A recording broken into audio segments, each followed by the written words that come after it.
buying this thing all cash, remember, we're going to have seller financing. But any money's in, I want free land back. Then what I can do is sell that, because now I have a contract. I own it free and clear. You guys understand that? When you own it free and clear, then you can go ahead and sell this. Now, I'd want to know exactly what this land value is worth to make sure that it's a deal. So we don't know that just as yet, unless Larry has the answer. I have 4 strategies for the property. Okay. You have 4 strategies. Well, just for the 2 acres. What's that for the 2 acres? Okay. Well, I've got 2 other deals that we have to go into. Can I go real quick? Real quick, because okay. I want to get into these additional deals, and I don't want to throw the misconception. I don't want to do you guys a disservice and try to mold something that doesn't meet my criteria. Because if I sit here and I share more information on this deal with you, we got to recognize a deal from a dud and move on it quickly to focus on the low-hanging fruit.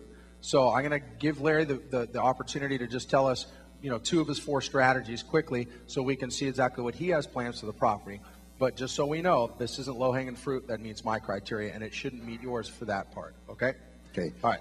Based on the residential density of 144 units on the 4 acres, I figure we can put 50 to 70 units,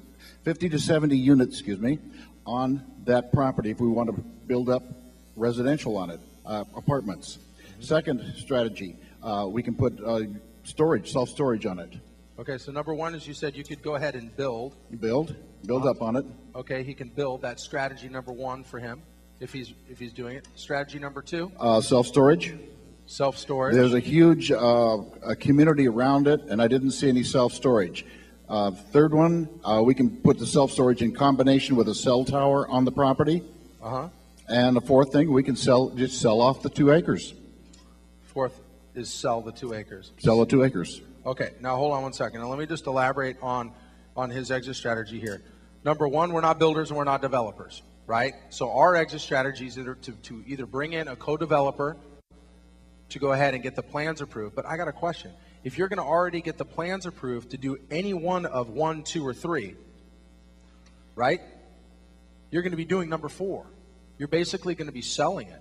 You're going to be selling it anyway. You're going to be selling off the acreage after the plans are approved. Here, you want to go ahead and get a value bump. It's already got its value bump here on the zoning. It's already gone from whatever its original state, probably way back when, is agricultural. It already got to commercial, so the value's already stripped on it. It's already had that value bump. Now it's just more so of taking that commercial land and getting the plans approved. You see what Larry's going with it? Get the plans approved for its highest and best use. You'd have to speak with an engineer if you're going to pursue this deal on your own, because it doesn't meet my criteria. But if you want to get the plans approved, then that's what you would do. You'd go ahead and find out the highest and best use for either self-storage and also cell phone tower, and then just sell the plans. All right? Thanks, Larry. Thank you. And okay. for me, it's a buy and hold. Oh, yeah. And he said you can also buy and hold. Okay, let's see if we can get through one more, because that one took a little while. All right? You guys like that one? Okay. Well, it definitely gave us a good example of what to look for, what not to look for when we're doing property, and how you can go ahead and, get creative with it. But the exit strategy, again, on that is getting the plans approved and getting rid of it if you're planning on getting into it to begin with. What I would do on that property, if I was going to do anything on it, just for the record, I would contact the seller, find out what the value of the land's worth, and worst case scenario, just if I wanted to play around with it, I'd see the willingness of the seller to go ahead and change the plans of the additional acreage if it was in a super red smoking hot area, get the plans approved, and share with the seller some of the profit. Follow what I'm saying? So basically you're just optioning their land to go ahead and get the plans approved as a JV, but still, I'd rather do 200 acres than 2 acres. It's just me. Bigger dollars, bigger money. All right, Kevin, next. The next unit is a self-storage unit. All right, you guys like self-storage? All right, so this one is self-storage. Let's go ahead and just whip through this one. Self-storage. I want to know how many units. How about you guys? All right. Something else that we didn't ask too is what type of area it's located in. So how many units, Kev? 541. Ooh, is that exciting? 541 units. That's great. Okay, what type of area? Low, medium, or high? It's a medium income area. Is that good? Absolutely it is. That means in medium income areas, if it's a high income area, chances are there's not going to be a whole bunch of multifamily. But low and mid, I prefer mid versus low. Mid means that there's going to be a lot of multifamily. So that's a good indication. Okay, what else do we want to know? 15 years in ownership, and he's retiring. Motivation. Is that good motivation? 15 years, he's owned it. And he wants to go ahead and retire. So my next question is, great, right? What do we want to know? You got it. Does he own it free and clear since he's owned it for 19 years? What's owed? I actually don't have that information. It was one of the questions to ask back. So, but it's okay. No problem. We'll figure that out.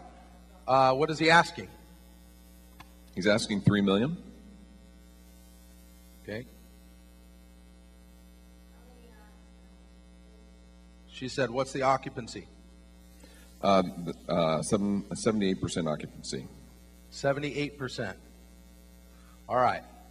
I just got a little less excited about it because it's 78%, but that doesn't mean, remember what I said, people that own commercial property, they own because they buy on appreciation. So a lot of times they don't raise the rents. 78%, that means that we're hitting again, we're almost hitting it, but still I'd really like for this thing to be more like 50% occupied or 60% occupied. So that way we can really realize that upside, right? Unless we can buy it for pennies. So let's go ahead and move on a little bit further. Yeah, and along those lines, the market occupancy is 85%. Okay, so along those lines, market occupancy is 85%? That's correct. All right. So current NOI is 252,656.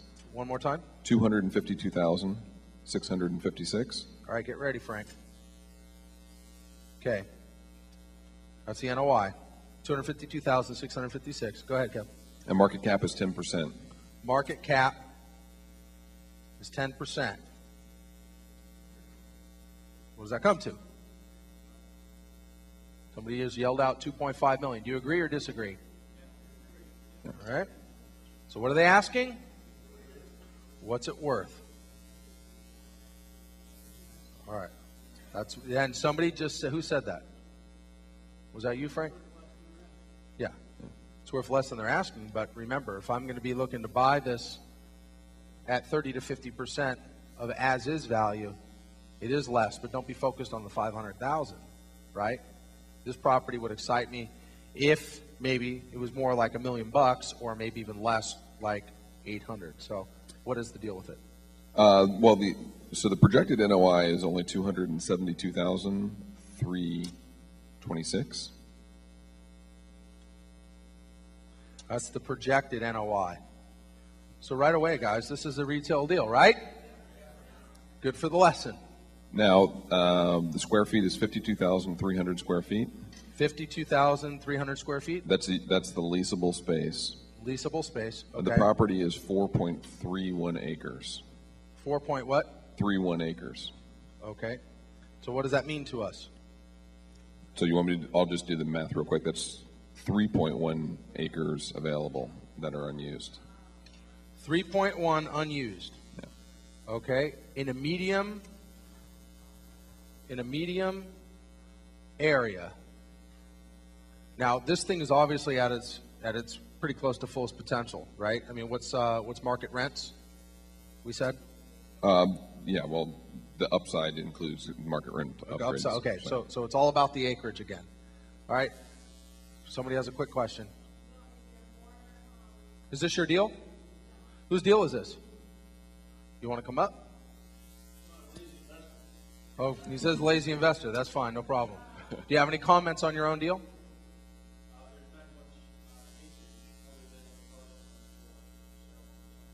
Okay, that's good information. He said there's not a lot of acreage available in the area except for the parcel next door that's for sale by another neighbor.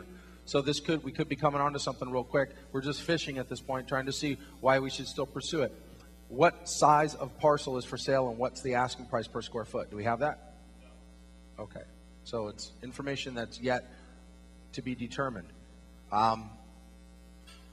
It would be good if it was really expensive land and there was only a sliver and there was a huge demand for somebody to come in for this additional 3.1, possibly to expand the self-storage or to put something else in. But do you guys see these deals that we're discussing right now? I want to go ahead and see the good deals. These deals, they're coming through, are a good lesson for you guys to understand that we're not just so much buying the land and worried and focused on the land adjacent to it, that's just a perk. What we want to do is we want to get the land that has, or excuse me, the buildings that have the income, and we want to be able to buy below market, okay? We want to be able to realize that upside. Do we have any other info on this one? No, the key there would be to figure out the after developed land value, but it's very difficult. So you may want to talk to the seller about a master lease and having him drop it down significantly in price, but it's not a deal the way it is right now. Well, it all hinges on what's owed at this point. And that's where it's at. So if you want to go ahead and find out that information, we can revisit it. Okay? What's your name? Peter. Let's give Peter a round of applause. Thanks, Peter, for submitting the deal. All right, do we have one more? Are we on time, John? Good. You have time for one more? Preferably a deal. No? Okay, it's okay. We can just keep going then. What else is this? That one that we just analyzed, no? No, this is an apartment complex. Okay. All right, we got one more. You guys want to do one more? Okay. So I'll say real quickly, the deals are getting more interesting, but keep them coming and keep a good eye on what the asking price is versus the current value. That's a great place to start. Okay. So go ahead, Kevin, and tell them what that is. Okay, this is an apartment complex. It's 124 spaces, and it was built in 1972. How many spaces you said? 124 spaces. 124 apartment. Medium income area. Asking price is 5.25 million. 5.2 million. That's fine. Asking, right? That's correct. What's it worth? The market price, according to the real estate agent, is 4.75 million. Retail. And the current performance is 2.33 million. What is it you said? 2.33 million. That's what it's performing at for the NOI. Okay, performing for the income, you said, yeah? Yeah. It does have 15 acres of land, and it's only using 90,000 square feet. So a little less than 2 acres are being used. Okay. What do you guys think so far? Somebody said possible? Good question, Larry. The vacancy factor, it's currently 72% occupied. 72. And the market occupancy is 90. 72 occupied.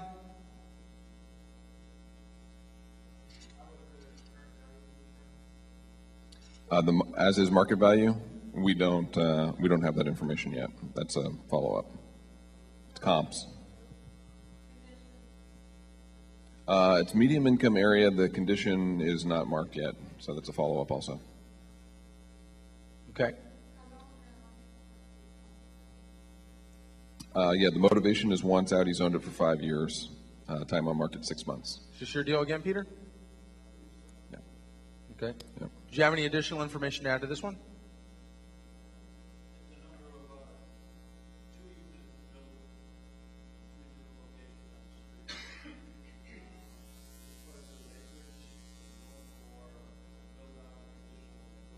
He said there's room for additional build-out of buildings, and they're separated in different buildings with the mix inside of each building. So it's not one solid building. They're separate.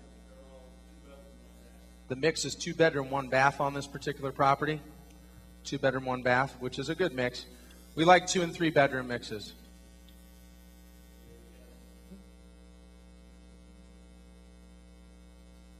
Okay, go ahead.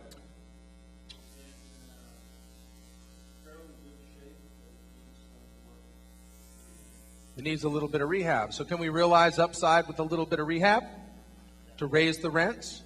Yeah, that's an exit strategy, but it all comes down to the asking price due to the as-is value, as-is where's. Question? How much is owed? Yeah, we don't have that information. That's a great question. That is a great question.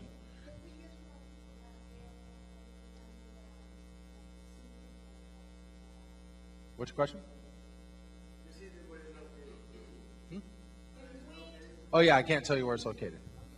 No, I can't. It's where it's located, it's irrelevant because in all different areas, the market's always different in each state. So I do that just to protect the student's deal in case he or she wants to pursue it. Yeah, Larry. How does the seller want his money? Does he want it all in one lump sum, or does he want it over time? That would be, We might be able to take it over time easier, not pay as much back. right, which would be a portion of seller financing, because we would have terms. Is there seller financing involved? There is seller financing 5.85%, and on. he wants 5.8%. Is that good interest rate? That was the interest rate, right? Yes. That's a great interest rate. I like that interest rate. You're going to hear a call later that I did, and the guy he said, I think it was like 10% or something.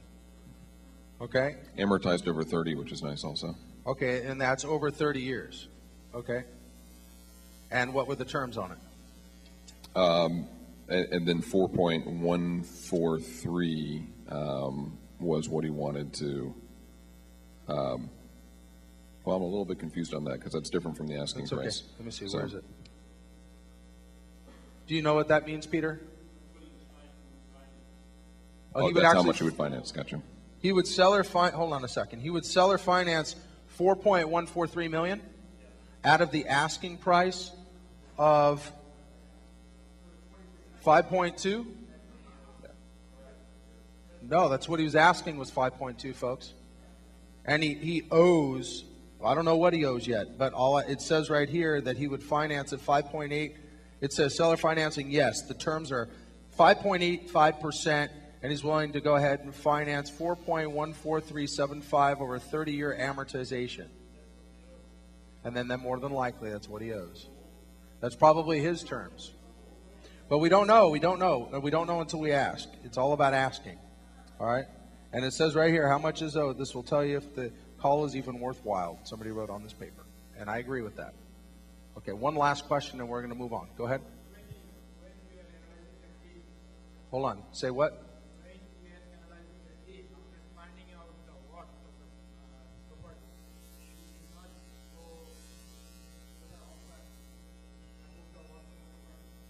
Never offer what? Asking price 5.2, right? What is 4.7? The fair market value is 4.7. Yeah, it's a retail deal. That's what we're looking at. That's what we said.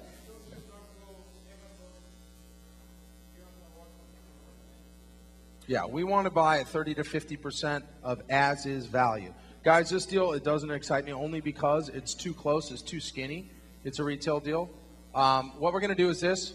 I want you guys to understand that we're going to be analyzing some additional deals. This particular deal was retail, but it's a great learning lesson. We're going to call on some great deals a little bit later, guys. Just focus on the low-hanging fruit. All right.